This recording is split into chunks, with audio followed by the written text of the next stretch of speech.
Hi, this is L'Oreal, and I am coming to you today in my persona as the MLM curmudgeon.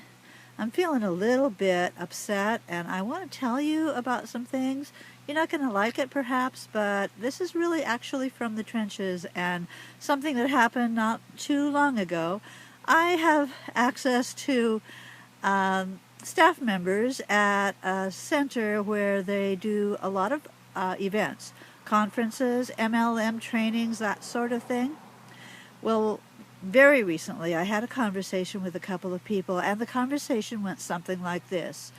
First comment was, boy, next time we have one of those network marketing companies coming in here, we have to let them know in advance that they cannot be approaching our staff members to try and recruit them.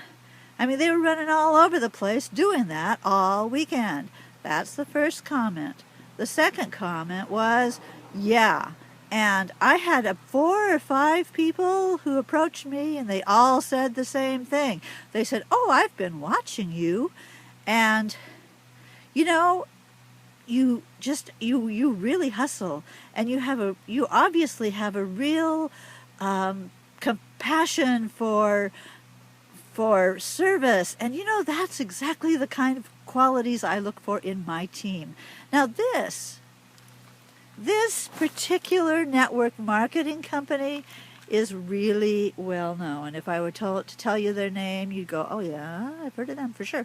I mean, they're very well known. They are one of the big ones.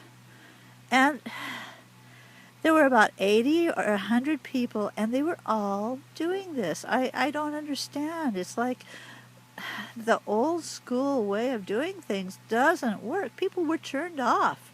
Now, the other thing is, and this is probably worse, the third comment was, these people we've done a lot of these different kinds of conferences and trainings, and these ones were the worst. They were all needy. They all had a sense of entitlement.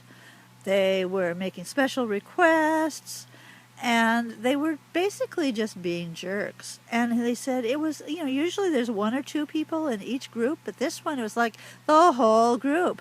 And then after being jerks, they turned around and tried to recruit people from the staff. And, this is why I'm feeling like a curmudgeon today. It gives a bad name to our industry, and I do consider myself part of the home business, multi-level marketing, network marketing industry, and I consider it a real industry. And when people do things like that, it really kind of irritates me. So the lessons from this, 3 lessons that I kind of drew from it. 1, don't be a jerk and then turn around and try to recruit someone. I mean, that should be engraved on our foreheads somewhere. Don't be a jerk and then turn around and try to recruit someone, because they're not going to want to be recruited by you. 2, respect boundaries, professional courtesy. And this is really hard to do, I know, but by golly, it's a big thing. And then 3rd, be courteous, be nice, be the kind of hosts that you'd like other people to be. And they're much, much, much more likely to approach you. And that's the 4th thing. I said 3, but I do have 4. These people on the staff, on this particular center, they're by and large real happy with their jobs. They are by and large in positions of responsibility.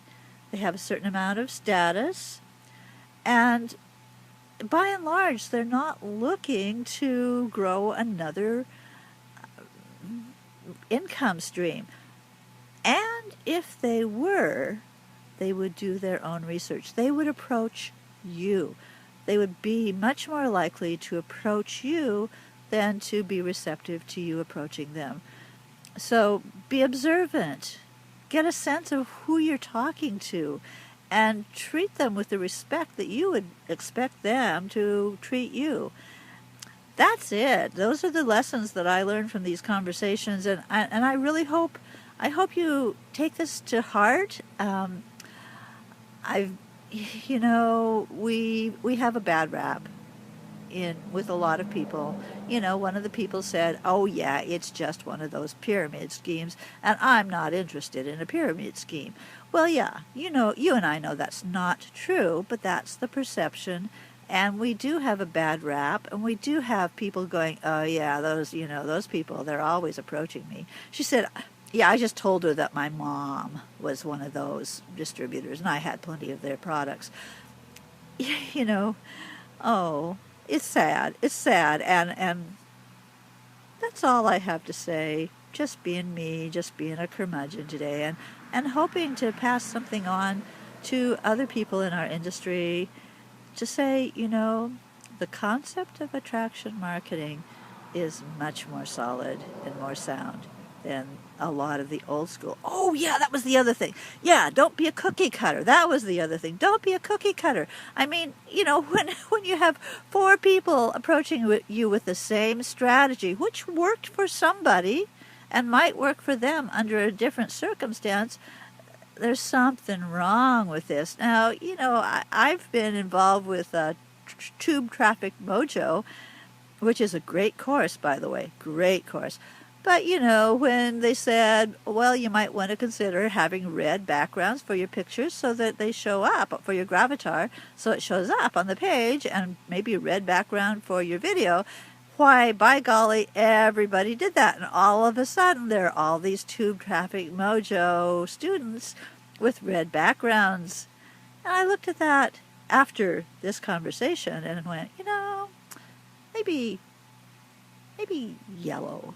Or actually, I created several different backgrounds, and I'm still playing with them, but I'm kind of liking yellow. It stands out. It's not like everybody else. Don't be like everybody else, because people will see you coming a mile away, and they'll run the other way, and that's all there is to it. And thanks for listening to my little rant. This is Lori Owen, and this is Appasionata Marketing Tips for Multi-Level Marketing People.